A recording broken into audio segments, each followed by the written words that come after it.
नमस्कार साथियों, मैं प्रदीप तिवारी, चंद्रा जुडिशियल क्लासेस प्रयागराज। जैसा कि आप सबको पता है कि छत्तीसगढ़ सिविल जज के लिए क्रैश कोर्स हमारे संस्थान के द्वारा चालू किया गया। हम आप सबसे वादा किए हैं कि जो भी नोट्स से पढ़ाया जाएगा वो हैंड रिटन नोट्स होगी, लेकिन कुछ कारणवश इस समय पर हैंड रिटन नोट्स तैयार नहीं हो पा रही है, जिसके कारण कंटेंट इधर उधर से ढूंढ के क्रैश कोर्स के बाद कोर्स के लिए कि बहुत कम समय में बहुत बेहतर समझ जाएं आप और बहुत अच्छा आपको कंटेंट मिल जाए और सारे क्वेश्चन कैसे बनते हैं वो क्वेश्चन आपको समझ में आ जाए। इस पर्पज़ से हम आपके लिए आज जो शुरू करने जा रहे हैं, इससे पहले हमारा एक एक्ट समाप्त हो गया है, जो छत्तीसगढ़ लोकल एक्ट था, भाड़ा नियंत्रण अधिनियम 2011, उसको हमने 2 लेक्चरों में समाप्त किया है। वो रिटन हैंड राइटिंग द्वारा लिखा गया है और बहुत अच्छा उसको पढ़ाया गया है। जो बच्चे नहीं देख पाए हैं वो यूट्यूब में जाके उसको ज़रूर देख लें। आज की जो हमारी क्लास रहेगी वो बहुत ही महत्वपूर्ण क्लास रहेगी। ट्रांसफर ऑफ प्रॉपर्टी, संपत्ति हस्तांतरण अधिनियम। प्रॉपर्टी कैसे ट्रांसफर होती है, प्रॉपर्टी में क्या क्या चीज़ें होती हैं, कौन कौन सी चीज़ें होनी चाहिए, ये सारी चीज़ें इसमें आपको बताया जाता है। तो आप ये देख पा रहे होंगे इसकी हेडिंग, ये क्रैश कोर्स के माध्यम से आपको पढ़ाया जाएगा। अभी ये रेगुलर बैच की क्लास नहीं है, हमारी रेगुलर बैच की भी क्लास चल रही है जो इस समय पर कंटिन्यू है। वो सुबह 8 बजे से रहती है। उसकी जो बच्चा रेगुलर एडमिशन लेना चाहता है वो रेगुलर बैच में एडमिशन ले सकता है। ये जो क्लासेस अभी चल रही हैं शाम की, ये छत्तीसगढ़ सिविल जज जो आया है, जिसका नोटिफिकेशन जारी हो गया है, ये उसके लिए क्रैश कोर्स के बाद शुरू किया गया है। हमारी जो क्लास आज की है वो है ट्रांसफर ऑफ प्रॉपर्टी, संपत्ति अंतरण अधिनियम 1882। इसको पहले हम देखेंगे ये कितने भागों में है, कितने पार्ट हैं इसमें, कितनी धाराएं हैं और कौन सी धारा में क्या प्रावधान है, ये सारी चीजें हम आपसे चर्चा करेंगे। चलिए, आप लोगों को दिख रहा होगा। तो ट्रांसफर ऑफ प्रॉपर्टी को जो है वो उसमें हम चर्चा करेंगे। इसमें टोटल 8 चैप्टर हैं, 8 अध्याय हैं और जो धाराएं हैं टोटल 137 है। अब हम देखते हैं फर्स्ट चैप्टर की बात करते हैं।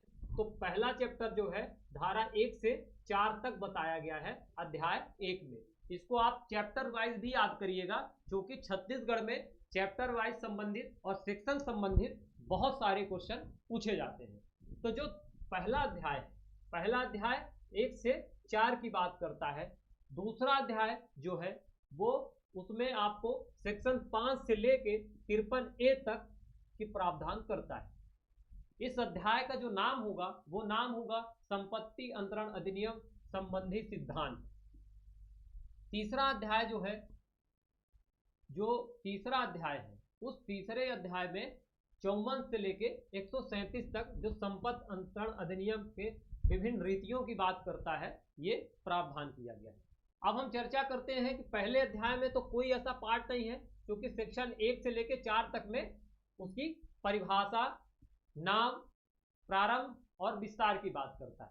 लेकिन जो चैप्टर 2 है ये बहुत ही इंपॉर्टेंट है।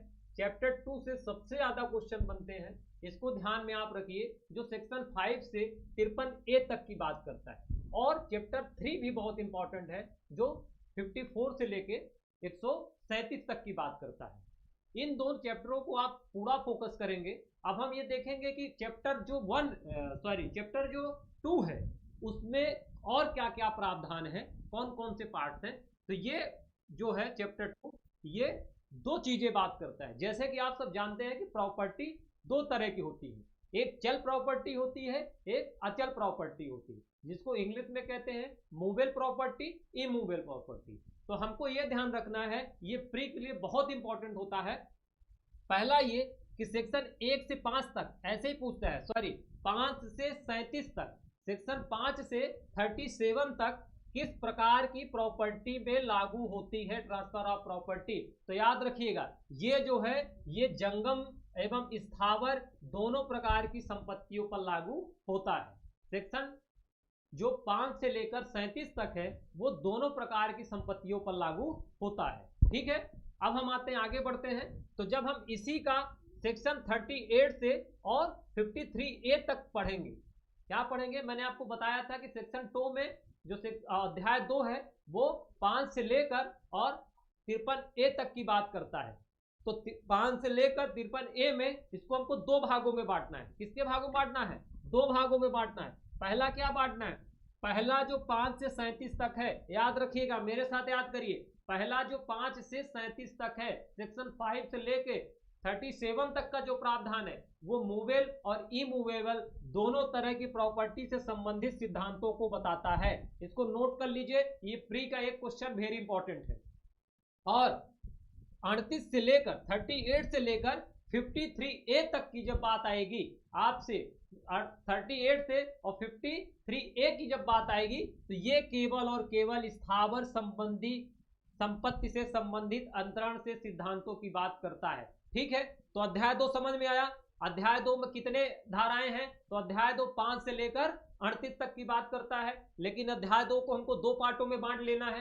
पहला पार्ट जो कहता है, तो पहला पार्ट जो है 5 से 37 की बात जो करता है, ठीक है, तो 5 से 37 की जो बात करता है वो ये करता है कि ये स्थावर और जंगम दोनों संपत्ति के अंतरण से संबंधित सिद्धांत की बात करता है। और 38 से लेकर 53A तक जो बात करता है ये क्या कहता है? ये कहता है इसमें केवल और केवल स्थावर संपत्ति से संबंधित सिद्धांतों की बात करता है। अब हम थोड़ा सा संपत्ति बार बार कह रहे हैं तो आप समझ लीजिए, जंगम संपत्ति और स्थावर संपत्ति क्या है, मेरे शब्दों में आप समझिए। उसके बाद जब हम आगे टॉपिक में पढ़ेंगे तो टॉपिक में आपको एक्ट में आगे हम आपको बताएंगे। इसी में मेरे शब्दों में आप जर्नली दिमाग में रखिए कि जंगम संपत्ति वह संपत्ति कहलाती है जिसको हम एक स्थान से दूसरे स्थान पर मूव करा सके या ले जा सके। और स्थावर संपत्ति ये होती है जो भूबद्ध होती है, जो जमीन से जुड़ी हुई होती है, जमीन से जकड़ी हुई होती है, वो जो होती है वो स्थावर संपत्ति कहलाती है। ठीक है, अब हम आगे बढ़ते हैं। इसी में एक अध्याय हमने जो आपको बताया लास्ट जो है, ये जो बात करता है, ये बात करता है 55 से लेके 37 की बात। ये इसमें और क्या प्रावधान है, तो इसमें हम आएंगे तो हम अध्याय 3 देखेंगे। अब इसको डिवाइड करेगा, ये जो पार्ट है 54 से लेके और 137 तक का जो पार्ट है, इसको फिर इसने क्या किया है, इसमें फिर इसको 6 पार्टों में बांट दिया है। टोटल 8 चैप्टर हैं। तो एक चैप्टर जो है फर्स्ट चैप्टर वो 1 से 4 तक सेपरेट है। दूसरा चैप्टर जो है वो 2 पार्टों में बांटा गया है टीपीए में। 2 पार्टों में कैसे? क्योंकि 2 तरह की प्रॉपर्टी है। एक पार्ट जो है चैप्टर 2 का वो दोनों तरह की प्रॉपर्टियों में लागू होता है, और एक पार्ट जो है चैप्टर 2 का वो केवल एक तरह की प्रॉपर्टी पे लागू होता है जो स्थावर संपत्ति होता है। लेकिन इसका जो अगला हम पढ़ेंगे, तो इसका जो अगला 5 से 37 तक का जो पोर्शन है इसको 6 पार्टों में बांट दिया है। तो पहला इसका जो तीसरा अध्याय है वो विक्रय की बात करता है। सेक्शन 54 से लेकर 57 तक ये सेल की बात करता है, विक्रय। अब जब प्रॉपर्टी है तो उसको लोग सेल भी करेंगे, उसको खरीदेंगे भी, उसको बेचेंगे भी। तो ये प्रॉपर्टी सेल की जब बात आएगी, विक्रय की जब बात आएगी, तो आप अध्याय 3 देखेंगे और 54 से लेकर 57 तक देखेंगे। ये मैं आपको इसलिए बता रहा हूं कि जब आप दिमाग में ऐसा रखते हैं तो आप क्या, आप प्री में जब क्वेश्चन अटेम्प्ट करते हैं उससे आसपास की जो सेक्शनें आपको दिखती हैं, जब आप क्वेश्चन देते, पेपर देते हैं, तो ना अगर कोई चीज नहीं भी याद आती है, लेकिन अगर आपने एक क्राइटेरिया बना लिए कि इस सेक्शन से लेके इस सेक्शन तक ये है, तो 2 क्वेश्चन तो आप वही अलग कर देते हैं, ये 2 तो नहीं है, उसमें 2 बचते हैं, उन 2 में आपको चुनाव करना होता है, तो पेपर थोड़ा सा आसान हो जाता है। इसलिए हम आपको इस तरह से डिवाइड करके, इस तरह से पीपीटी मैंने बनाया है, खुद से बनाया है और आपके सामने प्रेजेंट कर रहे हैं। अगला जब होगा, जब आप 58 पढ़ेंगे, तो 58 से लेकर और 104 तक, ये अध्याय 4 में है, ये बंधक की बात करता है। देखिए, प्रॉपर्टी विक्रय दो हो सकती हैं। कौन कौन सी हो सकती हैं? चल और अचल दोनों हो सकती है। लेकिन बंधक की किसको किया जा सकता है? तो बंधक केवल और केवल स्थावर संपत्ति का होता है। इसीलिए यहां पर 54 से ये क्या कहता है कि 38 के बाद जो प्रॉपर्टी है वो केवल स्थावर संपत्ति पर लागू होती है। ठीक है, चलिए अब जब उसके बाद अध्याय 5 देखेंगे तो ये पट्टा की बात करता है, लीज किसे कहते हैं, ये हम डिटेल में पढ़ेंगे। अभी हम आपको सिर्फ इसका जो इंडेक्स है वो याद करा रहे हैं। तो जो पट्टे लीज की बात है तो 5 से 117 तक लीज की बात करता है, 117 तक इसके बारे में प्रावधान किया गया है। फिर 118 से है अध्याय 6, ये विनिमय की बात करता है, एक्सचेंज क्या होता है, विनिमय क्या होता है, इसके बारे में बात करता है। फिर आता है गिफ्ट, दान, ये अध्याय 7 में है, सेक्शन 122 से लेकर 129 तक ये दान की बात करता है। और फिर लास्ट चैप्टर आता है अनियोज्य दावे, ये सेक्शन 130 से 137 की बात करता है। तो ये था हमारा इंडेक्स, जो टीपीए का एक स्वरूप है, जो ट्रांसफर ऑफ प्रॉपर्टी, इसको शॉर्ट में टीपीए भी कहते हैं, इसको शॉर्ट में टीपीए एक्ट भी कहते हैं। तो जब मैं आप टीपीए के शब्द की बात करूं तो आप समझ जाइए कि मैं इस एक्ट की बात कर रहा हूं। तो ये जो टीपीए है, इसका जो एक स्वरूप है, इसके जो एक नेचर है, इसमें क्या क्या प्रावधान है, किस सेक्शन, कौन से सेक्शन से कौन से सेक्शन तक क्या प्रावधान है, टोटल कितने सेक्शन है, इसके बारे में हमने चर्चा कर लिया। इसको आप देख लीजिएगा। अब हम आगे बढ़ते हैं। ये इसके बारे में हमने आपको बता ही दिया है, इसीलिए वहां पर मैंने इस तरह पीपीटी बनाया कि आप उसको तरीके से दिमाग में रख लें। लेकिन आप एक बार इसको देख लीजिए। मैंने आपको बताया कि अध्याय 1 जो है वो 1 से 4 तक की बात करता है। अध्याय जो 2 है वो 5 से लेकर 53 तक की बात करता है, लेकिन इसको 2 पार्टों में बांट दिया गया है। एक पार्ट में जो बांटा गया है वो दोनों प्रकार की संपत्ति पे लागू होता है, जो कि सेक्शन 5 से 37 तक की बात करता है। अध्याय इसी में जो क्लॉज बी है ये ए हो गया, ये जो बी है, ये बी जो क्लॉज है ये केवल और केवल स्थावर संपत्ति पर लागू होता है, और वो 38 से 53 ए तक। फिर अध्याय 3 जो है वो विक्रय की बात करता है, मैंने आपको बताया था 54 से लेकर 57 तक। अध्याय 4 जो है वो बंधक की बात करता है, मैंने आपको बताया, मॉर्गेज इसको इंग्लिश में कहते हैं, विक्रय को सेल कहते हैं। तो ये जो विक्रय और जो मॉर्गेज है ये अध्याय 4 में है, और ये स्थावर संपत्ति के बारे में मैंने आपको बताया था, बंधक और भारों के विषय में प्रावधान करता है। क्योंकि बंधक सदैव स्थावर संपत्ति का किया जाता है और गिरवी सदैव चल संपत्ति का किया जाता है, और विक्रय चल और स्थावर दोनों का होता है। ठीक है। उसके बाद हमने अध्याय 5 देखा। अध्याय 5 पट्टे की बात करता है, सेक्शन 105 से लेकर सेक्शन 117 तक। पट्टे लीज में किस प्रकार का लीज होगा, ये भी स्थावर संपत्ति से संबंधित होता है। और फिर 6 जो है अध्याय 6 ये विनिमय की बात करता है, 118 से 121 की बात करता है। 7 जो है दान गिफ्ट की बात करता है, जो सेक्शन 122 से 129 तक है। और अध्याय 8 जो है वो 130 से 137 तक बात करता है, अनियोज्य दावे के अंतरण के विषय के बारे में बात करता है। ये इसका इंडेक्स था, इसको जरूर दिमाग में रखिएगा, ये प्री पॉइंट ऑफ व्यू से वेरी इंपॉर्टेंट। चलिए आगे देखते हैं। जैसा कि हमने आपको बताया कि इसमें अध्याय कुल कितने हैं, 8 हैं। अध्याय कुल कितने हैं, 8 हैं। और धाराएं कुल कितनी हैं, तो ये हमने आपको बताया 137 है। तो अध्याय कितने हैं, कुल 8 है, धाराएं कितनी है, 137 है। अब मेन बात जो आती है, जो हम पढ़ रहे हैं, इसमें हम थोड़ा सा समय देंगे, इसको हम और बड़ा कर दें, आप सबको ना दिख रहा हो तो।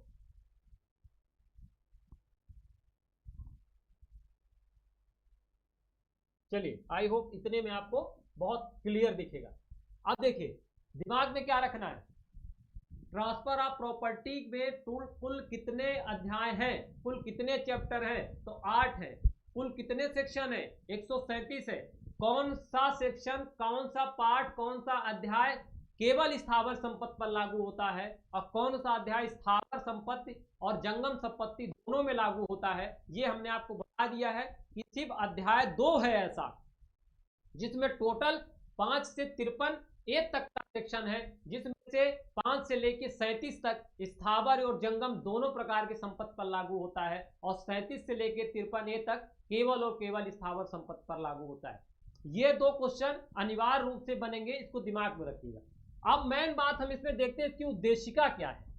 ये जो ट्रांसफर ऑफ प्रॉपर्टी इसका क्या उद्देश्य है, ये प्री में पूछता है। तो याद रखिएगा कि जो ट्रांसफर ऑफ प्रॉपर्टी है वो पक्षकारों के कार्य द्वारा किए गए संपत्ति अंतरण से संबंधित विधि के कतिपय भागों को परिभाषित और संशोधित करना समीचीन है। अतः द्वारा निम्नलिखित रूप से यह अधिनियम किया जाता है। तो इसके 3 काम है। पहला ये क्या करती है, पहला जो पक्षकारों के कार द्वारा जो प्रॉपर्टी का अंतरण होता है, किसका अंतरण होता है, पक्षकारों के कार्य द्वारा जो संपत्ति का अंतरण होता है, उस अंतरण से संबंधित क्या करता है, जो विधि है, जो लॉ बनाया है, जो इसमें व्यवस्थित है, उसको क्या कर सकता है, ये उसको संशोधित कर सकता है, और क्या कर सकता है, और परिभाषित करता है। ये दो चीजें करता है, इसका दो काम है, याद रखिएगा। पहला क्या है, जब कोई भी प्रॉपर्टी को सेल करता है, दो पक्षकार होते हैं, तो ये जो सेल करना या लेना या मॉर्गेज करना या पट्टा करना, ये पक्षकारों के कार्य द्वारा किया जाता है। तो अब इनसे जो ये कार्य कर रहे हैं पक्षकार, उससे संबंधित जो विधि है, मतलब जो ट्रांसफर ऑफ प्रॉपर्टी है, ये विधि है। इस विधि में किसी भी प्रकार का संशोधन करना इसका उद्देश्य है, और क्या करना है, और परिभाषित करना इसका उद्देश्य है। ये दो उद्देश्य इसका है, याद रखिएगा। ये प्री में पूछता है कि ट्रांसफर ऑफ प्रॉपर्टी का क्या उद्देश्य है, लिखा रहेगा संशोधन करना, परिभाषित करना, या समेकन करना, या संशोधन करना, परिभाषित करना, या समीचीन है, या उपयुक्त में से दोनों। तो याद रखिएगा मात्र इसमें दो चीजें हैं। ये क्या करता है, ये उससे संबंधित बात को परिभाषित करता है और संशोधित करता है, इसका दो काम है। तो इसका उद्देश्य क्या है, ये किस पे लागू होता है, पक्षकार के कार्य पर लागू होता है। याद रखिएगा, अगर आपसे कोई पूछे कि टीपीए किस पे लागू होती है, तो टीपीए पक्षकार के कार्यों पर लागू होती है। पक्षकार जो कार्य करता है उससे रिलेटेड जो विधि होती है, उसी तरह से वो लागू होती है, और उसी को संशोधित कर सकती है, और क्या कर सकती है, परिभाषित कर सकती है। चलिए आगे बढ़ते हैं, क्योंकि ये जो है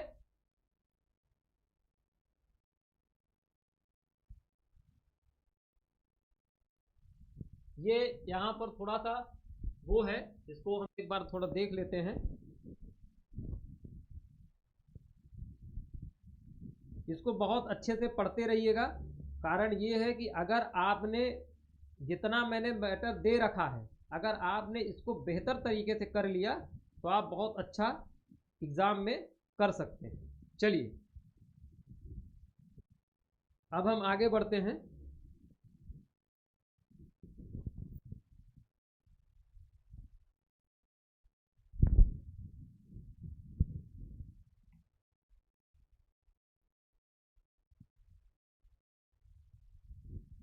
अब ये कह रहा है कि जो प्रॉपर्टी है, इसको याद रखिए, जो प्रॉपर्टी है वो, उसमें ये जो एक्ट है, कितने प्रकार से इसको अंतरण किया जाता है संपत्ति को। तो याद रखिएगा, संपत्ति को तीन प्रकार से अंतरण किया जाता है। वो कौन कौन से प्रकार हैं, प्रॉपर्टी को कितने प्रकार से अंतरण किया जाता है, तो तीन प्रकार से किया जाता है। पहला जो हमने बताया वो पक्षकारों के कार्य द्वारा किया जाता है। याद रखिएगा, इसको बहुत इंपॉर्टेंट है। पहला पक्षकारों के कार्य द्वारा किया जाता है। जैसे किस प्रकार का अंतरण, विक्रय, पट्टा, बंधक, विनिमय, दान, अनुयोज्य दावा। ये जो है 1 2 3 4 5 6, ये जो 6 प्रकार के कार्य हैं, 6 प्रकार के चैप्टर हैं। हमने आपको अब वहां चैप्टर बताया भी है।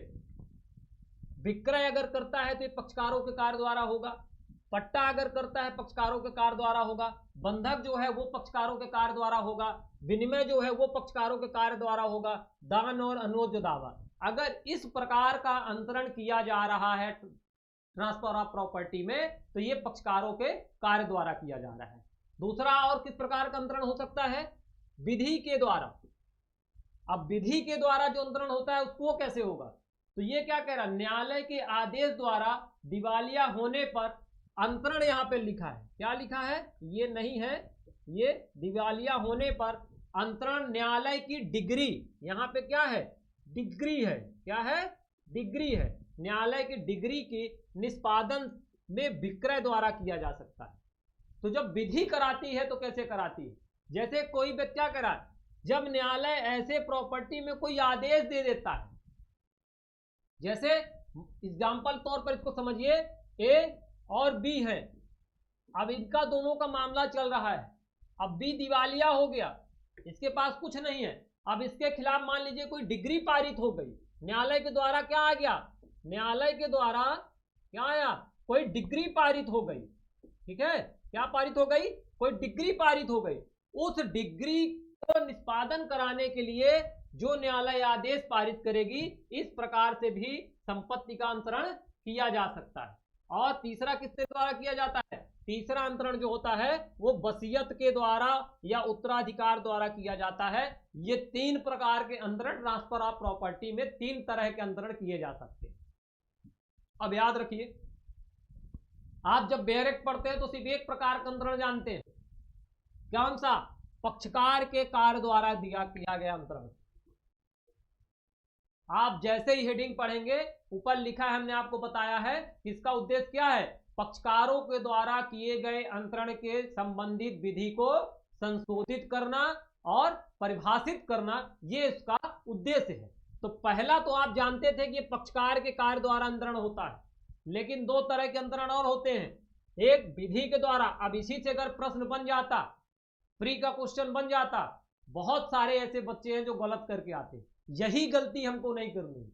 मैंने जो ये संकल्प लिया है कि मैं पीपीटी के द्वारा, अपने खुद के बनाए नोट्स के द्वारा मैं आपको पढ़ाऊंगा, वो इसीलिए बनाया है, याद रखना बच्चों, 100 में 70 हर बच्चा पा जाता है, एवरेज स्टूडेंट। जब 100 क्वेश्चन का पेपर होता है तो 100 में 70 नंबर हर एवरेज स्टूडेंट पा जाता है।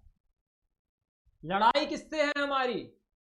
हमको लड़ना किससे है? हमको लड़ना है कि जो ये 30 स्टूडेंट हैं, और ये जो स्टूडेंट हैं ये 100 में 92 और 80 के आसपास भटक रहे हैं, उनसे हमको लड़ना है। और यहां आप कब पहुंचेंगे? आप यहां तब पहुंचेंगे जब इस तरह छोटी छोटी बातों को, जिस तरह चीजों को आप अपने दिमाग में रखेंगे कि अंतरण और भी प्रकार से किए जा सकते हैं, जिसमें से 2 तरह के अंतरण आज हमको पता चला, एक तो विधि के द्वारा अंतरण और दूसरा वसीयत या उत्तराधिकार के द्वारा अंतरण जो होता है, यह भी किया जाएगा।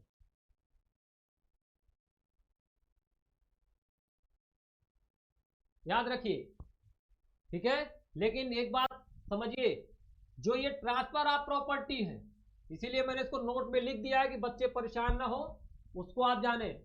ये जो ट्रांसफर ऑफ प्रॉपर्टी है, ये केवल और केवल पक्षकार के द्वारा किए गए अंतरण पर ही लागू होता है। किस पे लागू होता है? केवल और केवल पक्षकार के द्वारा किए गए अंतरण पर ही लागू होता है, और वो भी किसके ऊपर? केवल जीवित व्यक्ति के मध्य।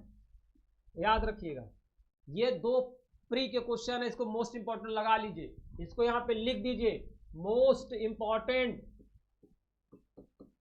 ये मोस्ट इंपॉर्टेंट क्वेश्चन है दोनों। पूछता है कि ट्रांसफर ऑफ प्रॉपर्टी किस पे लागू होता है, तो केवल और केवल पक्षकार के अंतरण द्वारा लागू होता है। और क्या, किस प्रकार के व्यक्तियों पर अंतरण? तो जीवित व्यक्तियों के द्वारा जो अंतरण किया जाता है, ये उसी पे लागू होता है। ठीक है, चलिए आगे बढ़ते हैं, फटाफट इसको देखते जाइएगा।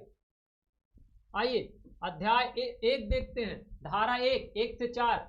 इसका नाम पूछा आपसे, तो नाम इसका क्या है? संपत्ति अंतरण अधिनियम 1882। इसको याद रखिएगा बस। ये लागू कब हुआ? 1 जुलाई। ये भी ये छत्तीसगढ़ का बहुत प्री क्वेश्चन होता है, कब लागू हुआ कौन सा है। और बच्चे बहुत अच्छा पढ़ लेते हैं, लेकिन मेन चीजें छोड़ देते हैं। तो कब लागू हुआ? 1 जुलाई 1882 को। इसको याद रखिएगा। और इसका विस्तार आपसे पूछे तो इसका विस्तार संपूर्ण भारत पर है। अब जम्मू कश्मीर आपको नहीं छोड़ना है, अब ये वहां पर भी लागू हो चुका है, याद रखिएगा इस बात को। चलिए, लेकिन नोट के तौर पर इसको लिख लीजिए। चलिए आगे बढ़ते हैं। अब ये अध्याय 2 देखते हैं, वो सॉरी धारा 2 देखते हैं, अधिनियमों का निरसन।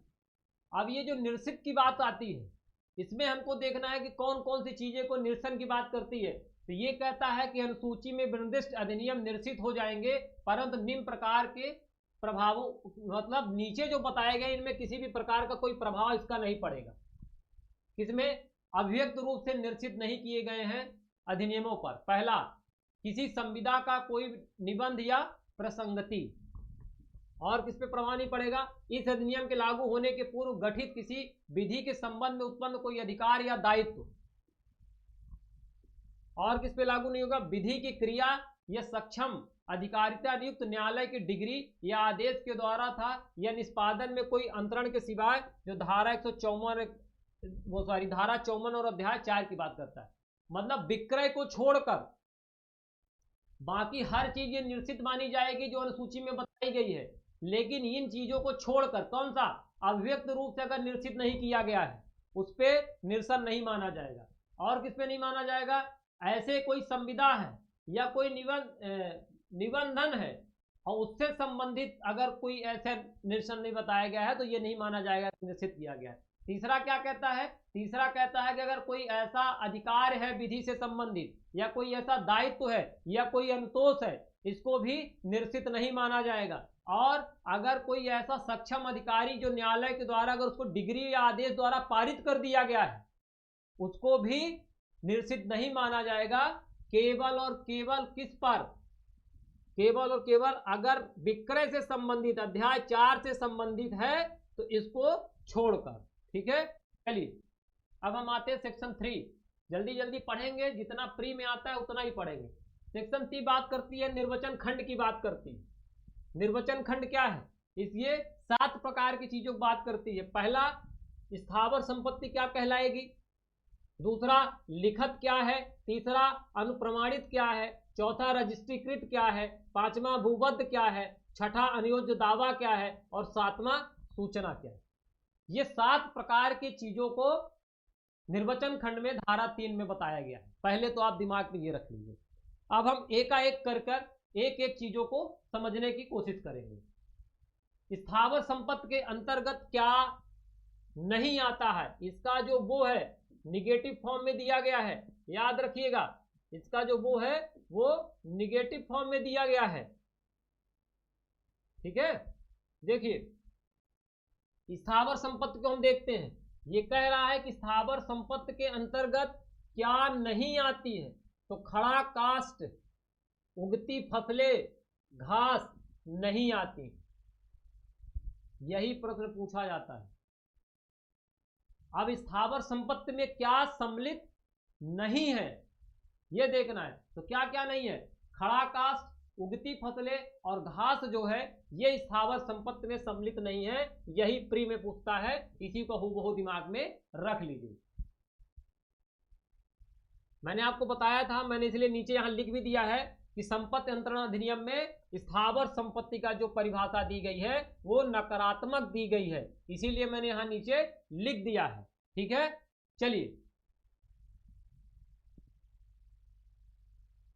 और अगर आपसे कोई पूछे कि अचल संपत्ति को कहां परिभाषित किया गया है तो मैंने इसको भी ऐड कर दिया है, दिमाग में रखिए। जर्नल क्लॉजेस एक्ट अधिनियम के अचल संपत्ति को परिभाषित दी गई है, जो धारा 3 के सब क्लॉज 26 में, जिसके अनुसार स्थावर संपत्ति निम्नलिखित है: भूमि और भूमि से उत्पन्न होने वाली लाभ, भूमि से जुड़ी हुई वस्तुएं और ऐसी वस्तुएं। कौन सी वस्तुएं? अभी हम आपको कौन सा बता रहे हैं, याद रखिए। टीपीए के अंतर्गत अगर आपसे पूछे स्थावर संपत्ति क्या नहीं है तो आप बता देंगे कि स्थावर संपत्ति के अंतर्गत खड़ा काष्ठ, उगती फसलें और घास नहीं आती हैं। ये टीपीए के अंतर्गत है। लेकिन अगर आपको विस्तार में और जानना है ताकि आप क्वेश्चन गलत ना करें तो जो जर्नल क्लॉजेस एक्ट है उसके धारा 3 के क्लॉज 26 में स्थावर संपत्ति को परिभाषित किया गया है। और वो क्या कहा है कि ऐसी भूमि या भूमि से उत्पन्न होने वाले लाभ, भूमि से जुड़ी हुई वस्तुएं और क्या, कैसी वस्तुएं, आगे आइए देखते हैं।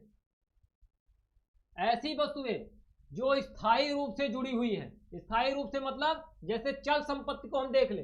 चल संपत्ति के अंतर्गत क्या क्या आएगी? तो खड़ा काष्ठ, उगती फसलें और घास, ये किसके अंतर्गत आएंगी?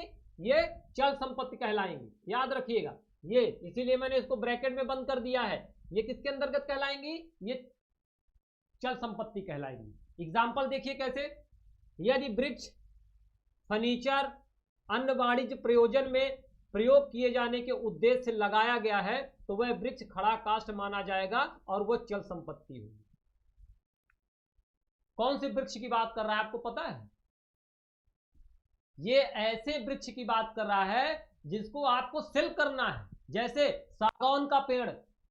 अब ये सागौन का पेड़ जो है ये स्थावर संपत्ति के अंतर्गत नहीं आएगा, इसीलिए खड़ा काष्ठ शब्द का प्रयोग किया गया है। ये देखिए, ये खड़ा काष्ठ आपको दिखेगा। ये ऐसा वृक्ष जिसको विक्रय पर्पज से किया गया है, जिसका उपयोग ऐसे किया जाता है, उसको हम खड़ा कास्ट के अंतर्गत रखते हैं। और वो खड़ा कास्ट का अर्थ ये होता है कि वो चल संपत्ति कहलाता है, अचल संपत्ति नहीं कहलाता है। जिसका उपयोग करने के लिए हम पेड़ लगाएं, जैसे सागौन का पेड़ हो गया, नींबू का पेड़ हो गया, ये जो वृक्ष हैं ये क्या है, ये सब चल संपत्ति के अंतर्गत आएंगे, ये अचल संपत्ति के अंतर्गत नहीं आएंगे, इसीलिए मैंने इसको बता दिया है। ऐसे वृक्ष फर्नीचर अन्य वाणिज्य प्रयोजन में प्रयोग किए जाने के उद्देश्य से लगाया गया है, वह वृक्ष खड़ा कास्ट माना जाएगा और उसको चल संपत्ति कहते हैं। अब आपको मैंने खड़े कास्ट को विस्तार में बता दिया है ताकि आपका क्वेश्चन गलत ना हो। आप बार बार पढ़ रहे हैं ना कि खड़ा कास्ट, तो खड़ा कास्ट क्यों चल संपत्ति के अंतर्गत आएगा? खड़ा कास्ट इसलिए चल संपत्ति के अंतर्गत आएगा क्योंकि खड़ा कास्ट के अंतर्गत ऐसे पौधे आते हैं जिसको हमको सेल करना है, बेचना है, वो स्थावर संपत्ति में नहीं आएंगे। हमने नीचे इसलिए आपको बता दिया।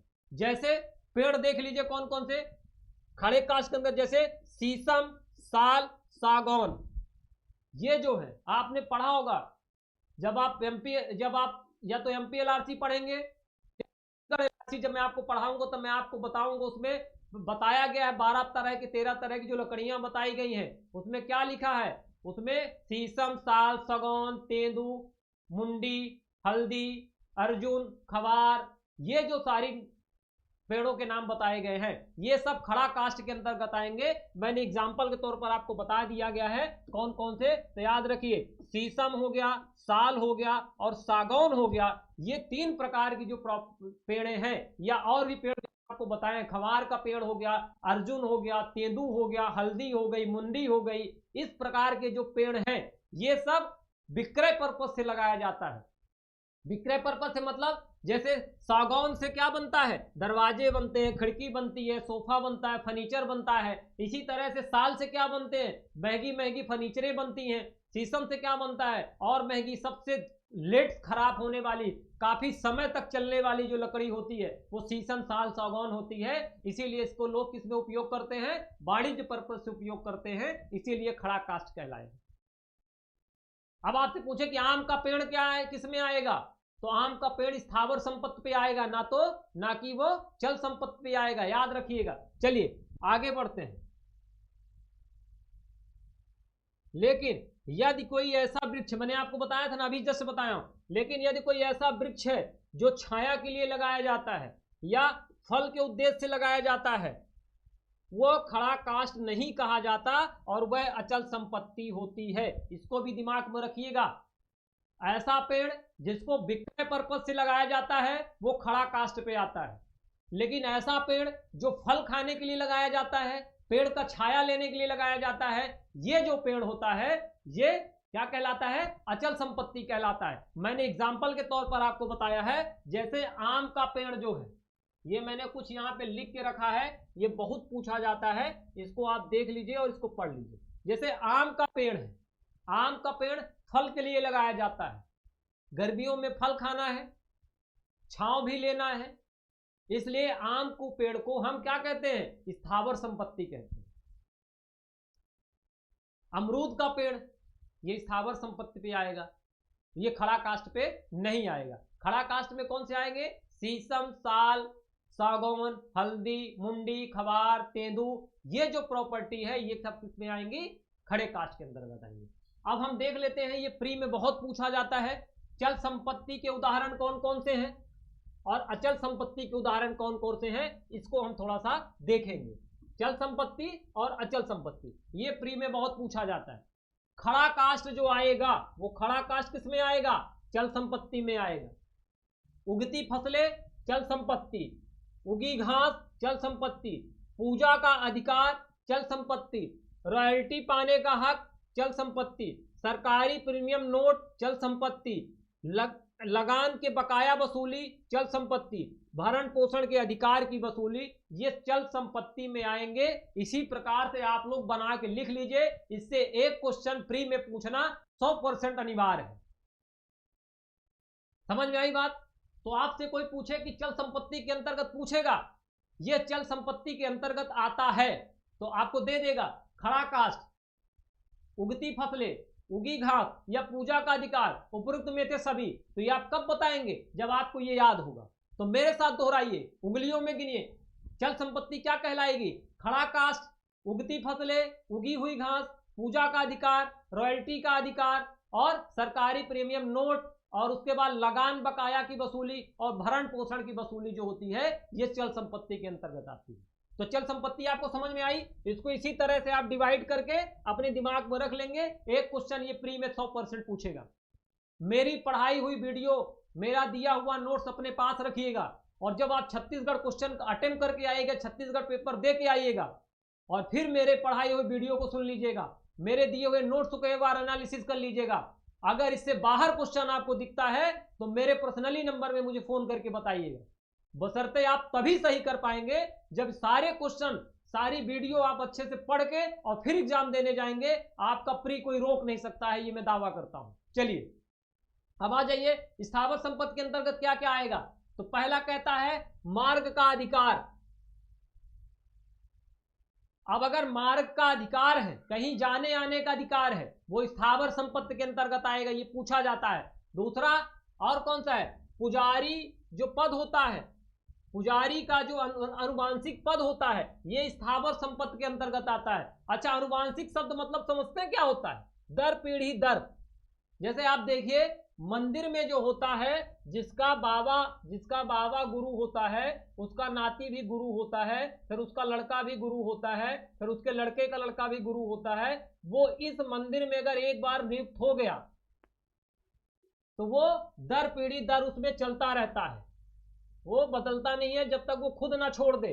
तो ये क्या होता है? इसी को कहते हैं अनुवांशिक पद। तो इस प्रकार के पदों को जो बात आएगी तो ये स्थावर संपत्ति कहलाएगी, न कि चल संपत्ति कहलाएगी। और क्या है? तो अगला क्या? चल संपत्ति से कर। ये जो कर आप देते हैं, कर मतलब जो आप टैक्स देते हैं। लगान देना अलग होता है। लगान पिक्चर में आप जाएंगे देखेंगे कि सर आपने बताया कि लगान की बकाया वसूली। ये जो कर की बात कर रहा है, ये डायरेक्ट आप दे रहे हैं। बकाया की बात कर रहा है, पहले जो बाकी है उसको दे रहे हैं। दोनों में बहुत अंतर, याद रखिएगा। कर शब्द जब आ जाए अचल संपत्ति के, ये सिर्फ लगान बकाया की वसूली की बात कर रहा है। दोनों को इकट्ठा मत करिएगा, इसलिए मैं समझा रहा हूं।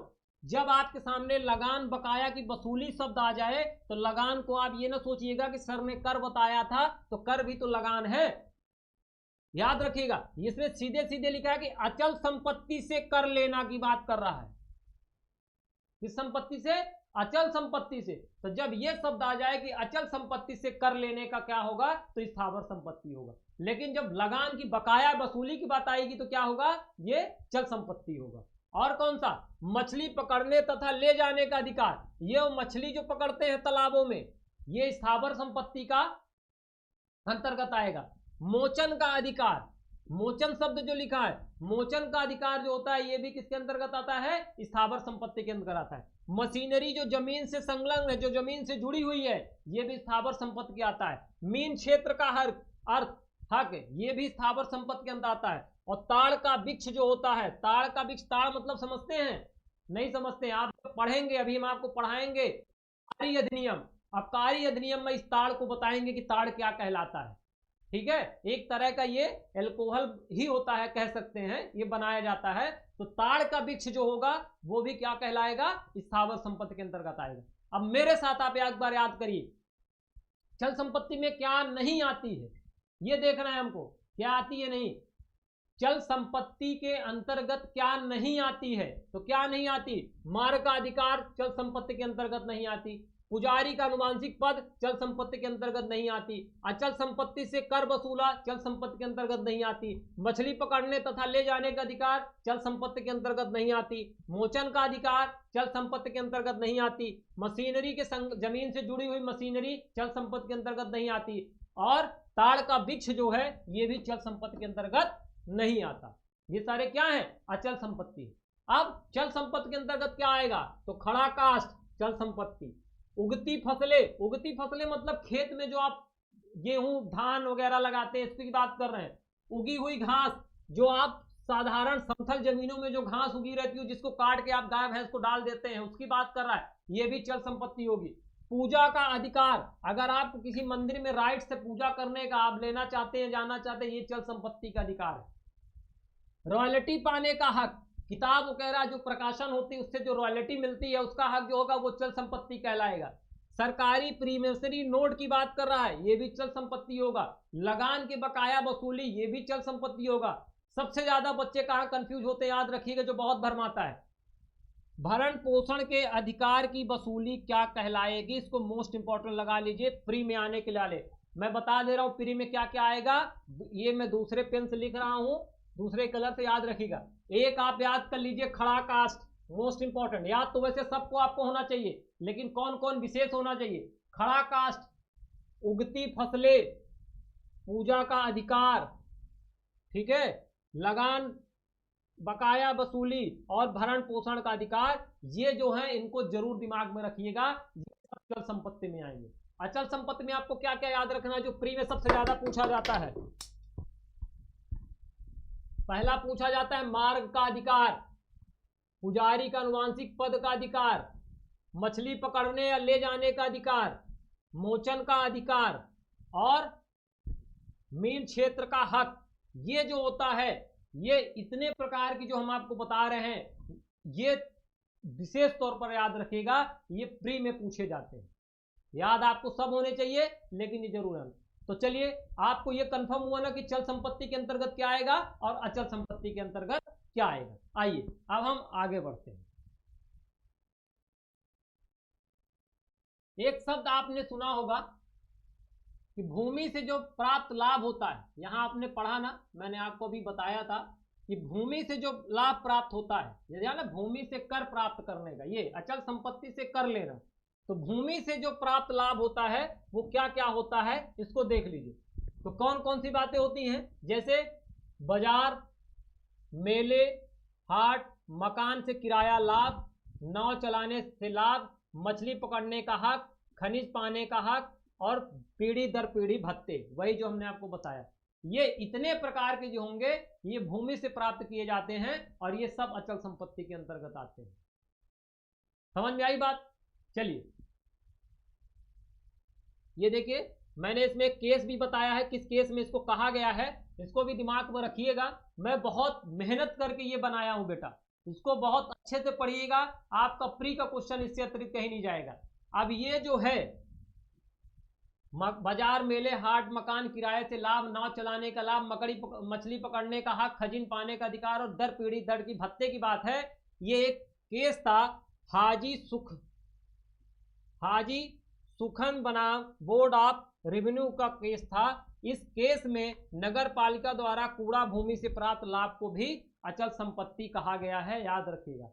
किससे प्राप्त, कूड़ा भूमि जो होता है उससे जो लाभ प्राप्त होता है वो भी अचल संपत्ति के अंतर्गत है। ये प्री में पूछ सकता है आपसे कि नगर पालिका द्वारा कूड़ा भूमि से प्राप्त लाभ को अचल संपत्ति कहा गया है, किस केस में। तो केस का नाम याद रखिएगा, हाजी सुखान बनाम बोर्ड ऑफ रेवेन्यू, AIR। ये मोस्ट इंपॉर्टेंट लगा लीजिए।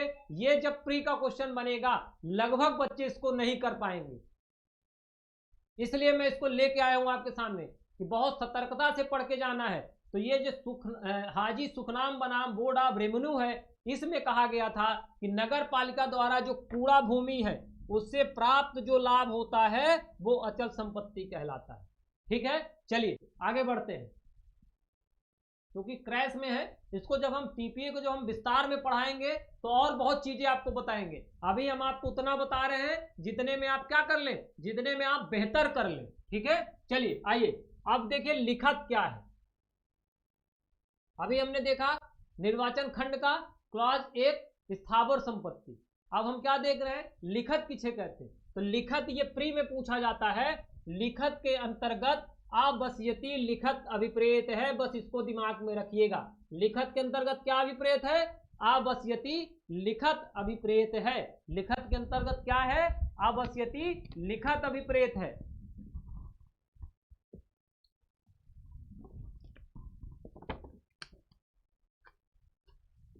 चलिए आगे बढ़िए। अब देखिए अनुप्रमाणित क्या कहलाता है, अटेस्टेड किसे कहते हैं, इसको भी जानना बहुत जरूरी है। प्रमाणन किसे कहा जाता है, अटेस्टेड किसे कहा जाता है। एक क्वेश्चन इससे भी प्री में बनता है। ये कह रहा है कि दस्तावेज पर 2 या 2 से अधिक गवाहों के हस्ताक्षर हों। आप कब कहेंगे कि अनुप्रमाणित होना जरूरी है, तो कौन कौन सी चीजें होनी चाहिए। पहला, जो दस्तावेज लिखा जा रहा है उसमें 2 या 2 से अधिक गवाहों का सिग्नेचर होना चाहिए, हस्ताक्षर होना चाहिए। दूसरा क्या, अब हस्ताक्षर जब होना चाहिए तो कौन कौन सी शर्तें होनी चाहिए, ये देख लीजिए। हस्ताक्षर करने से पहले निम्न चीजें एक होनी चाहिए। जब ये दोनों सिग्नेचर कर रहे हैं तो नीचे दी हुई चीजें अब एक होंगी, तभी ये कहलाएगा कि ये अनुप्रमाणित हो गया। वो कौन सी चीजें हैं।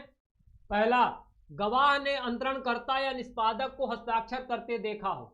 जो उसमें गवाह है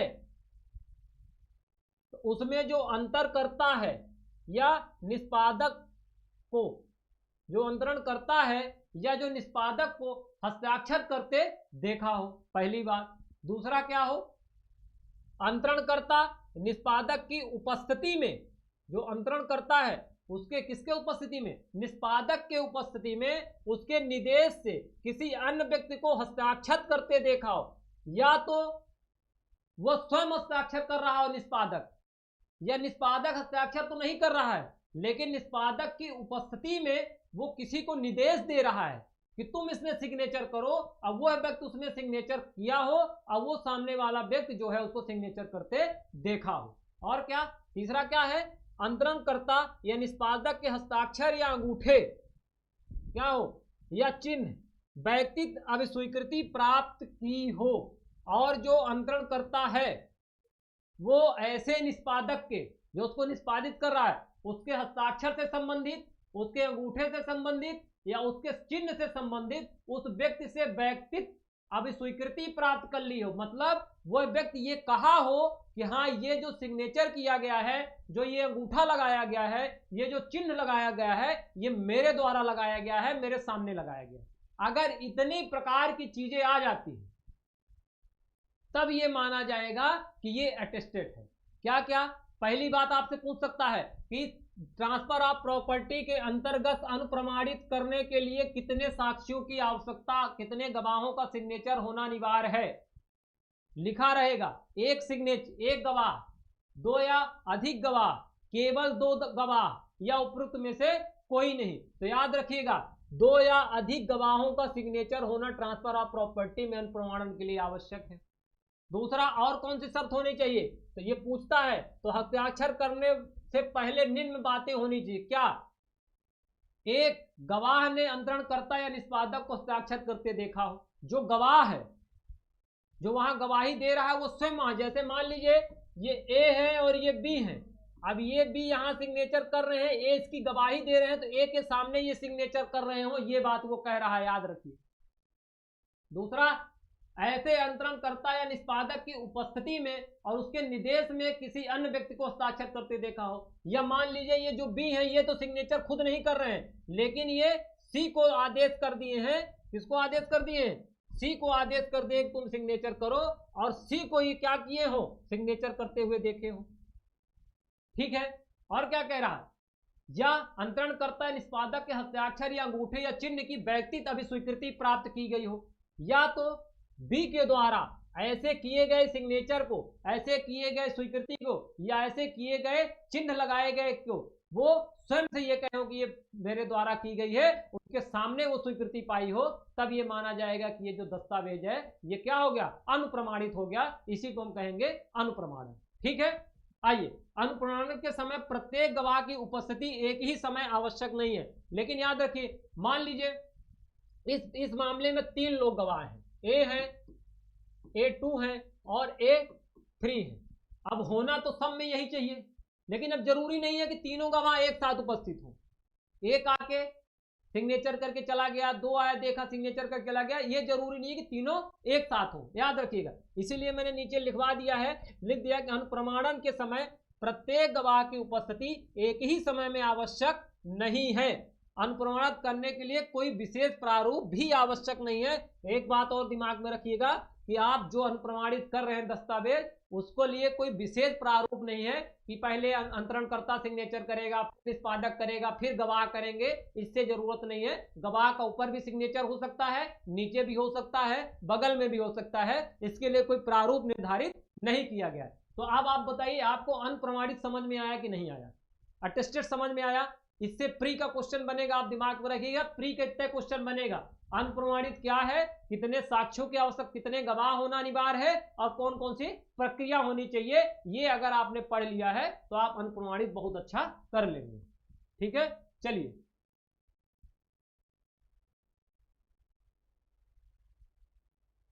लेकिन याद रखिएगा, एक केस था इसमें अनप्रमाणन में, अब्दुल जाफर बनाम वेंकटैया शास्त्री। ये जो बहुत केस था, ये बहुत प्री में पूछा जाता है।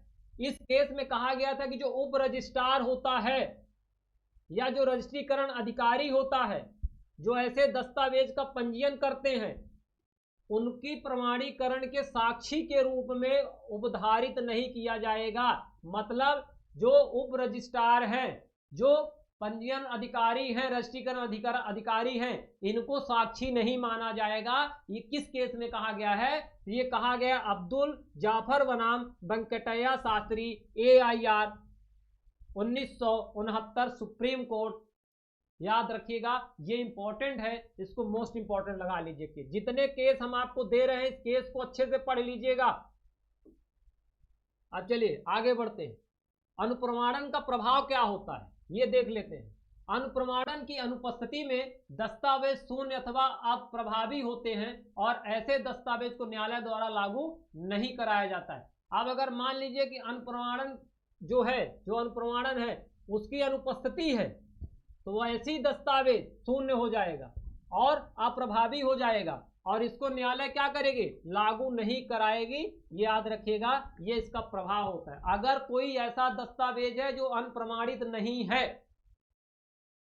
या जिस प्रकार से बताया गया उस प्रकार से अनप्रमाणित नहीं है, तो वो जो दस्तावेज जो वो अनप्रमाणन होगा वो पूर्णतः शून्य होगा और न्यायालय इसमें किसी भी प्रकार की कोई सुनवाई नहीं करेगी, ना ही इसको, इस दस्तावेज को अलाउ करेगी। याद रखिएगा। चलिए, तो अनप्रमाणन आपको समझ में आया। अब आते हैं रजिस्ट्रीकृत क्या कहलाता है। रजिस्ट्रीकृत किसे कहते हैं? तो दस्तावेजों के रजिस्ट्रीकरण को विनियमित करने वाली तत्समय प्रविध विधि के अधीन रजिस्ट्रीकृत अभिप्रेत है। ये कह रहा है कि जिस समय ऐसे दस्तावेज को विनियमित किया गया है, उस समय की विधि जो है, उस समय के विधि के अधीन जो रजिस्ट्रेशन कराया जाता है, उसी को कहा जाता है रजिस्ट्रीकृत दस्तावेज या रजिस्ट्रीकृत। ठीक है, चलिए, इसमें कुछ समझने वाली बात नहीं है। अब आता है भूबद्ध क्या होता है। इससे भी प्री में बहुत क्वेश्चन बनता है, याद रखिएगा। भूबद्ध क्या है? मैंने आपको बताया था किस किस में बनता है।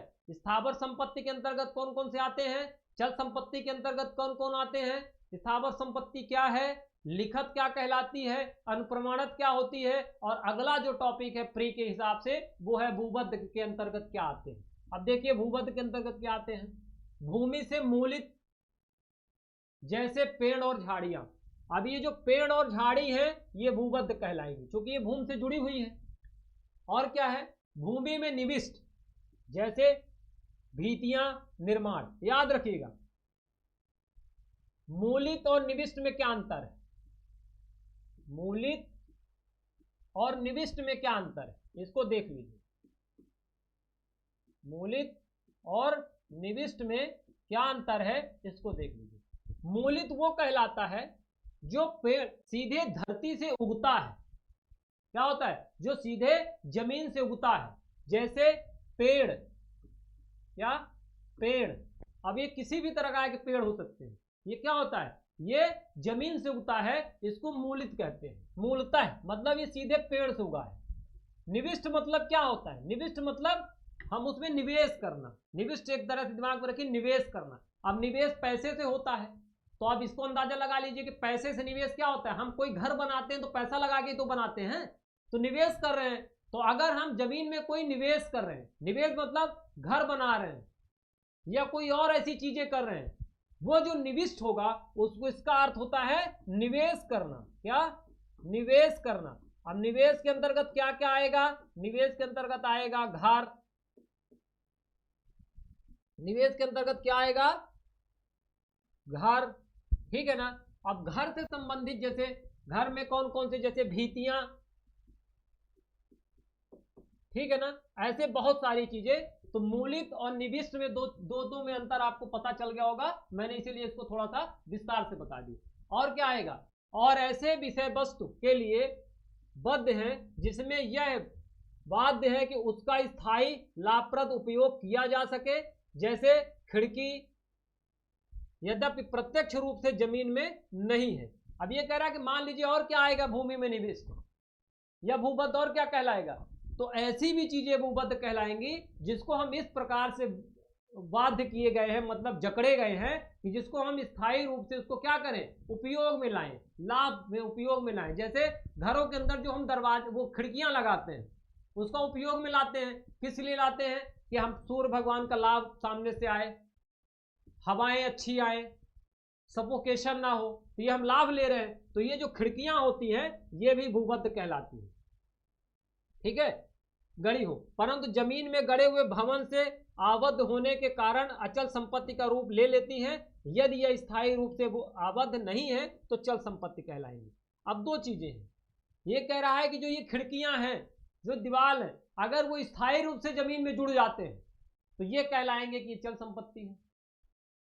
लेकिन अगर स्थायी रूप से नहीं जुड़े हैं, जैसे आप टेंट लगाते हैं, टेंट में खिड़की बना देते हैं, जैसे आप यहीं घूमने जाते हैं, कैंपिंग करने जाते हैं तो वहां टेंट लगा के रहते हैं, तो टेंट में जो आप खिड़कियां बना रहे हैं वो स्थायी रूप से नहीं है, वो आप 4 दिन 5 दिन बाद उसको हटा लेंगे तो वो अचल संपत्ति के अंतर्गत नहीं आएंगे। लेकिन जो स्थायी रूप से जड़ गए, जैसे हमने घर बनाया उसमें खिड़की बना दी, हमने घर बनाया उसमें एक दरवाजा लगा दिया, अब ये स्थायी रूप से जमीन में गड़ चुका है, भूबद्ध हो चुका है, तो ऐसी चीजें आएंगी स्थावर संपत्ति के अंतर्गत, ठीक है। तो भूबद्ध आपको आई होप समझ में आ गया होगा।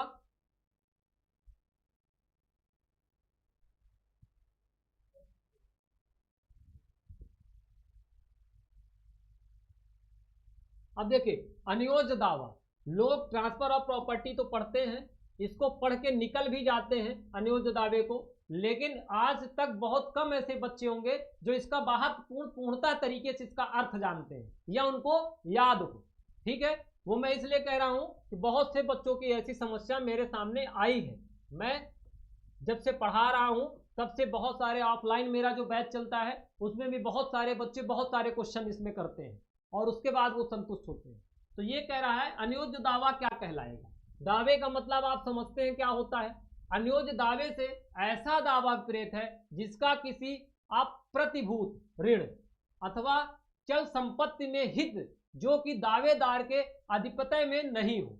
याद रखिएगा ये क्या कह रहा है, कौन से अनियोज्य दावा कहलाएंगे। दो चीजें दिमाग में रखिए, पहला अप्रतिभूति ऋण, अप्रतिभूति ऋण, और किस प्रकार के अधिभूति ऋण होनी चाहिए, जो चल संपत्ति से संबंधित होनी चाहिए और वो ऐसी होनी चाहिए कि जो ऐसे चल संपत्ति या हित का दावा कर रहा है वो उसके अधिपत्य में नहीं है, मतलब उसके कब्जे में नहीं है।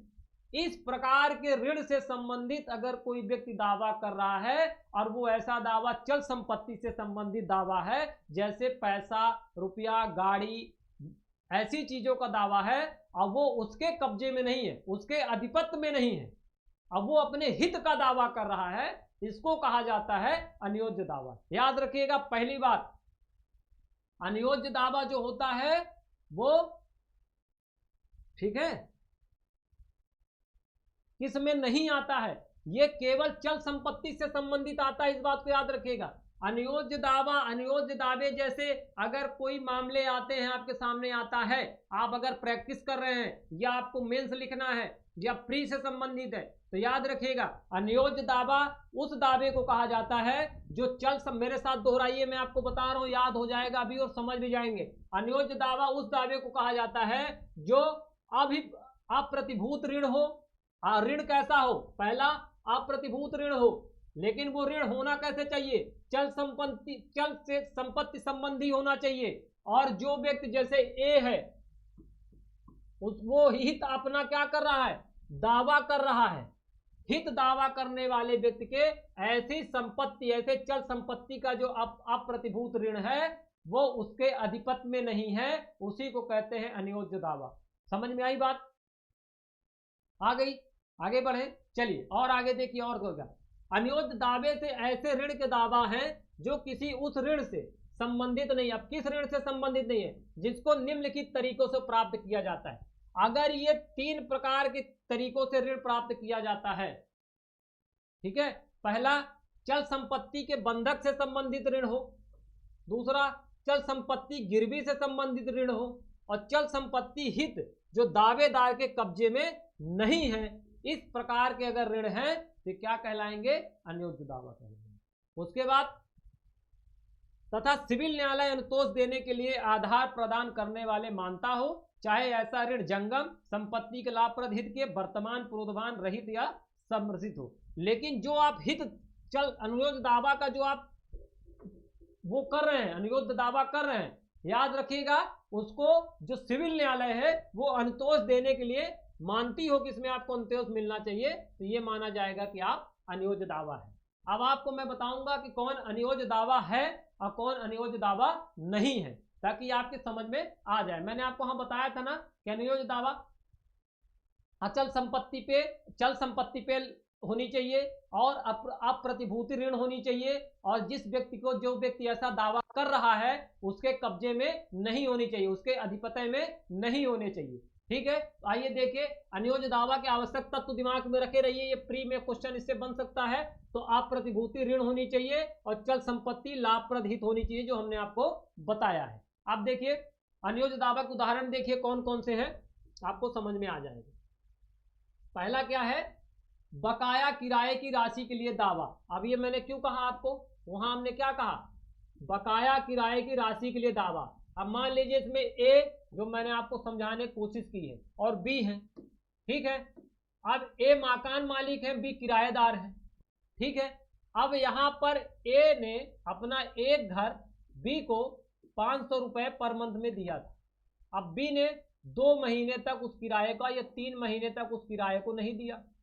अब बताइए प्रॉपर्टी कैसी हो गई? अचल हो गई, ठीक है, क्योंकि रह रहा है वो। दूसरी बात, पैसा किसके कब्जे में है? बी के कब्जे में है। लेकिन ऋण क्या हुआ? बी किसका ऋण लग रहा है? ए का लग रहा है। तो अब ए क्या कर रहा है? ऐसे ऋण के लिए दावा कर रहा है जो उसके कब्जे में तो नहीं है, लेकिन अपना हित के दावा वो कर रहा है, और उस हित के दावे को जो कहा जाएगा वही अनियोज्य दावा कहा जाएगा। दूसरा क्या है? भविष्य में होने वाले किराए के लिए दावे। अब ऐसा है कि कोई ऐसा घर बन रहा है, कोई है जो भविष्य में उसका किराएदार होगा, उससे संबंधित अगर कोई किराया दावा कर रहा है तो क्या वो उसके कब्जे में है? नहीं है, दूसरे के कब्जे में है, लेकिन लेना वो चाह रहा है। और क्या आएगा? जीवन पॉलिसी, ये भी क्या है? अनियोज्य दावा है। भागीदारी से किसी भाग का दावा, ये भी क्या? अनियोज्य दावा। प्री में बहुत पूछा जाता है, याद रखिएगा, इसीलिए इसको हमने पार्ट बाय पार्ट लेके आए हैं, एक एक पॉइंट को। सिर्फ इतना बता के हम नहीं जा रहे बेयरेक्ट में कि नहीं ये मैं चाहता क्रैश में आपको बेयरेक्ट में अनियोज्य दावा बता के चला जाता, लेकिन ये प्री आपका तैयार नहीं होता। तो याद रखिएगा, अब मेरे साथ दोहराइए, अनियोज्य दावा क्या है? तो बकाया किराए की राशि अनियोज्य दावा, भविष्य में होने वाले किराए के दावे अनियोज्य दावा, जीवन पॉलिसी अनियोज्य दावा, भागीदारी से किसी भाग का दावा अनियोज्य दावा कहलाता है। अनियोज्य दावा क्या नहीं है? कोई भी एक याद कर लीजिएगा तो आप क्वेश्चन सही कर लेंगे। चाहे तो आप इसको याद कर लीजिएगा क्या अनियोज्य दावा है, या इसको याद नहीं करिएगा तो इसको याद कर लीजिएगा क्या अनियोज्य दावा नहीं है। अगर इनमें से आपने दो में कोई एक याद कर लिया, हर इसी तरह आपको अचल और चल में भी करना है। या तो आप चल संपत्ति को सारे याद कर लीजिएगा या अचल संपत्ति को सारे याद कर लीजिएगा, तो आप क्वेश्चन सही कर लेंगे। दोनों याद करने की जरूरत नहीं है। देखिए दोनों याद कर लें तो बहुत अच्छा है, लेकिन जो बच्चे के याद कम हो रहा है, याद नहीं हो पा रहा है, वो दो में कोई एक याद कर ले। तो देखिए अनियोज्य दावा क्या है, नहीं है। कॉपीराइट अनियोज्य दावा नहीं है, डिग्री अनियोज्य दावा नहीं है, संविदा भंग के लिए क्षतिपूर्ति का अधिकार अनियोज्य दावा नहीं है, अंतःकालीन लाभ अनियोज्य दावा नहीं है। सबसे ज्यादा जो क्वेश्चन बनता है वो ये 4 पॉइंट से बनता है कि अंतःकालीन लाभ अनियोज्य दावा है या नहीं है। या कौन अनियोज्य दावा नहीं है? तो याद रखिएगा आपको 3 ये दे देगा, बकाया किराए की राशि, भविष्य में होने वाले किराए के लाभ, जीवन बीमा पॉलिसी और अंतःकालीन लाभ का दावा। तो अंतःकालीन लाभ का दावा अनियोज्य दावा नहीं है। या ये कह दिया कि कौन अनियोज्य दावा है और आपको दे दिया कॉपीराइट, डिग्री, संविदा भंग के लिए क्षतिपूर्ति का अधिकार और जीवन पॉलिसी का अधिकार। तो ये जीवन पॉलिसी का जो अधिकार है ये क्या अनियोज्य दावा है। ठीक है, चलिए अब आगे बढ़ते हैं। याद रखिए एक ये जुगल किशोर बनाम रॉ कॉटन कंपनी का एक मामला था। इसमें सुप्रीम उसमें क्या कहा गया, न्यायालय ने क्या कहा, याद रखिएगा। पहले याद रखिए कि अनियोज्य दावा से रिलेटेड एक केस भी है जिसका नाम है जुगल किशोर। याद रखिए, चाहे इसको आप जैसे याद करिए, जुगनू, जुगल किशोर, चुकली, जो भी याद करना कर लीजिए, ये फ्री का क्वेश्चन है। एक मामला ऐसा अनियोज्य दावा का, इसमें क्या कहा गया है, ये बहुत पूछता है कि डिग्री भविष्य की डिग्री है, वहां भविष्य के लिए डिग्री अनियोज्य दावा नहीं है। अगर भविष्य की डिग्री के लिए कोई अनियोज्य दावा करता है, ये बहुत पूछा जाता है, वो अनियोज्य दावा नहीं कहलाएगा। ये किस केस में कहा गया है? तो जुगल किशोर बनाम raw cotton company limited AIR 1955 supreme court 37 में ये कहा गया है कि डिग्री भविष्य के लिए डिग्री अगर कोई पारित करवाना चाहता है या भविष्य के डिग्री के लिए जो कोई अनियोज्य दावा लाना चाहता है वो अनियोज्य दावा की श्रेणी पे नहीं आता है। ठीक है, अब आ जाइए अगला टॉपिक क्या है, नोटिस। अब हो गया, खत्म भी होने वाला है, इसके बाद सेक्शन 4 चालू होगा। नोटिस क्या है? तो सूचना, किसी तथ्य की किसी व्यक्ति को सूचना है, यह तब कहा जाता है जब वह वास्तव में उस तथ्य को जानता है अथवा यदि ऐसी जांच या तलाश जो उसे करनी चाहिए थी करने में जानबूझकर प्रवृत्त न रहता या घोर उपेक्षा न करता, वह उस तथ्य को जान लेता, यह सूचना कहलाता है। याद रखिएगा सूचना क्या है। पहले कैटेगरी में सूचना ये रखा गया टीपी के अंतर्गत कि वास्तव में उस तथ्य का उसको ज्ञान होना चाहिए। अगर वास्तव में उस एक तथ्य को वो जानता है, ये माना जाएगा वो सूचना है। लेकिन मान लीजिए वो नहीं जानता है, कब और माना जाएगा कि आप जानते थे? अगर आप ऐसी सूचना जिसका अगर आप जांच करते या तलाश करते तो उसे क्या कर लेते, जान लेते, लेकिन आप जानबूझकर उसकी तलाश और जांच नहीं कर रहे हैं या घोर उपेक्षा कर रहे हैं, तब यह माना जाएगा कि आप उस सूचना को जानते हैं। जैसे ए का एक खेत है, ये खेत है और ये बी है। अब बी ने क्या किया, ए के खेत में कब्जा कर लिया, जुताई बुवाई चालू कर दिया। अब ये शुरू कर दिया 2022 से। ठीक है, अब बाद लाने का समय कितना होता है, जब लिमिटेशन आपको पढ़ाएंगे तो 3 साल, तो ये 25 में होता है, 25 तक इसका लिमिटेशन था। इसने क्या किया, ए ने इसको लाया बाद कब न्यायालय में पेश किया, 2026 में, मतलब लिमिटेशन बाढ़ हो गया। अब जब लिमिटेशन बाढ़ हो गया, एक कोर्ट पे गया, ए ने कहा न्यायालय से कि मुझे इसकी जानकारी जब हुई तब मैं आया, मुझे कोई जानकारी नहीं थी। तो अब यह क्या है, अरे भाई तुम्हारा खेत है, खेत तुम रोज जा सकते थे, तुम चाहते तो पता कर सकते थे तुम्हारे खेत में कौन जोत बो रहा है, लेकिन तुमने जानबूझकर घोर वो किया, उपेक्षा बरता, इसलिए ये मान लिया जाता है कि तुम्हें इसकी जानकारी पहले से थी, तुम भले कोर्ट नहीं आए, इसलिए तुमको इसका रिलीफ नहीं मिलेगा। तो यही ये कह रहा है, या तो आप वास्तव में उसको जान ले तब माना जाएगा कि व्यक्ति को सूचना हो गई, या आप जाने तो नहीं लेकिन अगर आप ऐसी जांच करते या ऐसी तलाश करते या पड़ताल करते तब आप जान लेते, लेकिन आप जानबूझकर ऐसी नहीं करते हैं या घोर उपेक्षा करते हैं, तब ये माना जाएगा कि आप सूचना जानते हैं। अब याद रखिए सूचना क्या होती है, कितने प्रकार की होती है। तो सूचना एक वास्तविक सूचना कहलाती है, एक वास्तविक सूचना होती है, एक अन्वयिक सूचना होती है। अब वास्तविक सूचना क्या होती है, जिसमें निश्चित ज्ञान होना आवश्यक है। जब वास्तविक सूचना की बात आएगी तो उसको उस व्यक्ति को जो इसके बारे में बता रहा है उसको उस बारे में खुद की नॉलेज होनी चाहिए, तब ये माना जाएगा कि व्यक्ति सूचना है। जैसे परिचित व्यक्ति द्वारा सूचना, सूचना तथा अंतरण दोनों एक ही संव्यवहार में हो, अंग होना उचित होना चाहिए, तब ये माना जाएगा कि वास्तविक सूचना है। अब अन्वयिक सूचना क्या कहलाती है, आगे आ जाइए। अनवैयिक सूचना क्या है? जो हमने आपको बताया कि जो आप बरतते हैं, किसी व्यक्ति को जानबूझकर जांच करने या न करने का परिणाम रूप समझी जाएगी कि अनवैयिक सूचना थी। अगर कोई व्यक्ति उससे संबंधित घोर उपेक्षा करता है तब यह समझी जाएगी कि अनवैयिक सूचना है। या रजिस्ट्री के परिणाम स्वरूप होने वाली सूचना, ये अनवैयिक सूचना है। वास्तविक कब्जे में नोटिस, ये अनवैयिक सूचना है। अभिकर्ता को प्राप्त सूचना, ये भी अनवैयिक सूचना है। ये 5 नंबर पॉइंट को याद रखिएगा, ये प्री में पूछता है कि अभिकर्ता को प्राप्त हुई सूचना कौन सी सूचना कहलाती है? वास्तविक सूचना, अनवैयिक सूचना, वास्तविक अनवैयिक दोनों, या उपयुक्त में से कोई नहीं। तो याद रखिएगा कि अभिकर्ता को प्राप्त सूचना जो होती है वो अनवैयिक सूचना होती है। ठीक है, तो अनवैयिक सूचना के अंतर्गत क्या क्या आती है? अगर आप घोर उपेक्षा बरतते हैं, अनवैयिक सूचना। अगर जानबूझकर आप जांच नहीं करते, अनवैयिक सूचना। अगर वास्तविक कब्जे के रूप में नोटिस, अनवैयिक सूचना। अभिकर्ता को प्राप्त सूचना भी क्या कहलाती है? अनवैयिक सूचना कहलाती है। याद करना। और नोट में याद रख लेना, एजेंट द्वारा तथ्य को कपटपूर्व छिपाना भी इसके अंतर्गत क्या होता है? चलिए अब देखिए, अभिकर्ता को सूचना क्या है, एक और याद रखिएगा जो आपने बताया। सूचना अभिकर्ता की हैसियत में प्राप्त होनी चाहिए, अभिकरण की हैसियत। दूसरा, अभिकर्ता को सूचना कैसी मानी जाएगी कि आपने दे दिया वही। अगर अभिकर्ता को सूचना दे दिया मतलब आपको सूचना दे दिया। पहला, अभिकर्ता सूचना अभिकर्ता की हैसियत से उसको प्राप्त हो। दूसरा, अभिकरण की हैसियत से प्राप्त हो। तीसरा, व्यापार के क्रम में प्राप्त होनी चाहिए। चौथा, अभिकरण के संव्यवहार के क्रम में संबंधित सूचना आवश्यक होनी चाहिए। और अभिकर्ता द्वारा स्वामी को सूचना देने में कपट नहीं करना चाहिए, ये कहलाएगा अनवैयिक सूचना के अंतर्गत आएगा। ठीक है ना।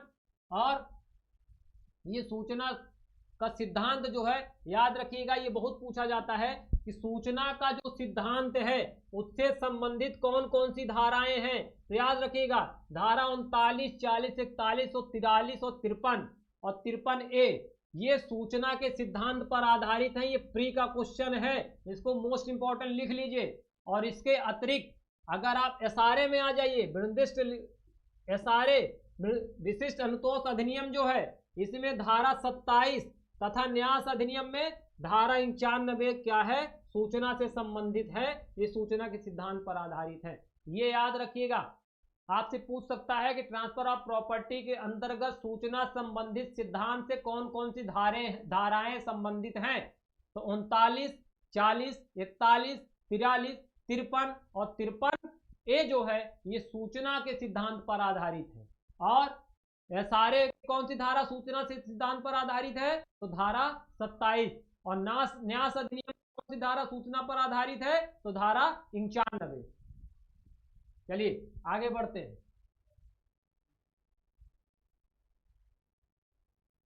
और एक क्वेश्चन और बना था, मैंने राजस्थान में देखा था इसलिए मैंने इसको लिख दिया है नीचे।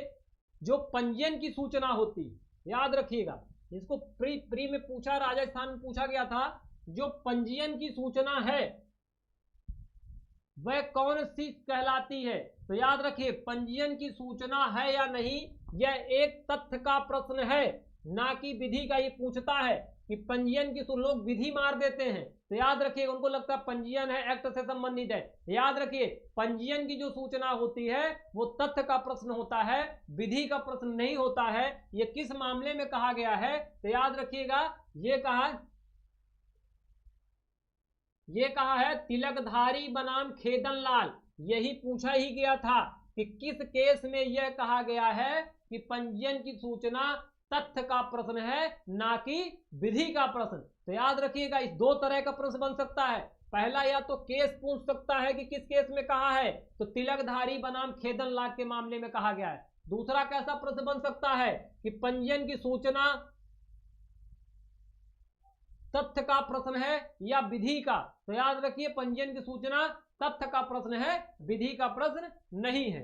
आइए धारा 4 देख लेते हैं। धारा 4 कहता है संविधाओं से संबंधित अधिनियमित का संविदा अधिनियम का भाग और राष्ट्रीयकरण अधिनियम का अनुपूरक समझा जाएगा। ये हेडिंग बस याद रखिएगा, इससे प्री में बहुत क्वेश्चन नहीं बनता है। अध्याय 2 हम कल पढ़ेंगे। कल हमारा जो अध्याय शुरू होगा वो सेक्शन 5 से शुरू होगा। अभी मैं थोड़ा सा आपको ज्यादा विस्तार में इसलिए बता रहा हूं कि इस चैप्टर से इसी तरह क्वेश्चन बनते हैं, हेडिंग वाइज बहुत कम क्वेश्चन बनते हैं, और जितना हमने आपको बताया है इससे बाहर क्वेश्चन नहीं बनते हैं, क्योंकि मैं जो भी नोट्स तैयार कर रहा हूं, जो भी मैं पीपीटी तैयार करवा रहा हूं अपनी टीम के द्वारा, वो समस्त 10 वर्षों के पुराने पेपर, लगभग 10 स्टेट के पुराने paper, Rajasthan, Bihar, MP judiciary, SJS, ऐसे नेट, ऐसे बहुत सारे पेपरों को एनालिसिस करके उससे संबंधित सेक्शन, उससे संबंधित प्रावधानों को एनालिसिस कर एक नोट्स तैयार की जा रही है, जो आपके छत्तीसगढ़ प्री के लिए वेरी इंपॉर्टेंट होगी। तो आप सबको फिर से मैं एक बार सूचना देना चाहूंगा कि मेरे यहाँ छत्तीसगढ़ सिविल जज क्रैश कोर्स चालू हो चुका है, जिसका दूसरा एक ट्रांसफर ऑफ प्रॉपर्टी आज से चालू हुआ है। आप लोग लेट ना करते हुए, अभी ऑफर चल रहा है, ऑफर का लाभ उठाकर आप अपना रजिस्ट्रेशन करवाएं, और इसी तरह हमसे जुड़े रहें। हम आपको छत्तीसगढ़ का सारे कंटेंट, सारा संपूर्ण सिलेबस इसी प्रकार से आपको सरल शब्दों में, सरल भाषाओं में, और मोस्ट इंपॉर्टेंट प्री के लिए इंपॉर्टेंट क्वेश्चन जो बनते हैं उसको लेकर हम आपके सामने उपस्थित होते रहेंगे।